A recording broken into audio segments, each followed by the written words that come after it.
پېښور کې زموږ یو سرکاري FM څه وخت کې چلېدو څو کاله اوس تقریبا 2013-14 کې سره دلته یو مولوي صاحب سرکاري امام و زه یو مناظرې له بولم بیزان سره هلته بوتلم هغه FM ته نو د FM کې زموږ د سرکاري یو کس و د دې درګۍ و ګیرې خرولې و خو نیک سړی و ما ته ویل زه خپلو افسرانو وغوښتم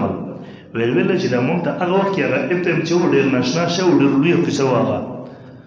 د ټولو خلکو به اورېدو نو په هفته کې به 2 شپې خو ورله ملایان راوستله چې خلکو ته مسایلو بیان کړي نور به پکې د ټنګ ته ګور پېښ کوو نو ما ته ویل مونږ چې افسران وغوښتل ما ته ویل چې پلانکیه دا انګریزانو رالیږلی د دې دپاره دی ویل په دې علاقه کې د طالبانیزیشن غونته کې شروع شوی نو خلکو هغه نظمونه دا شیزونه اورېدلي وو جهادي غونته کې ذهن جوړ شوی نو دا مخکې انګریزانو مونږ ته د دې دپاره رالیږلی دی چې واپس مونږ میوزیک د دې شي نه نشر کړو چې د خلکو هغه ذهنونه واپس خراب کړو ویل مونږ ته هغه افسرانو ویل چې راغلی د دې دپاره دی خو بس تاسو کوشش کوئ خپل دیني رقم پکې څه نه څه نشر کړئ هغوی چې لګیا دي دا څیزونه د مسلمانانو نوجوانانو د ذهنونو د تباه کولو دپاره کوي د هغوی د دماغو د قبضه کولو دپاره یې کوي او نن سبا خو دومره حد ته وررسېدلي دي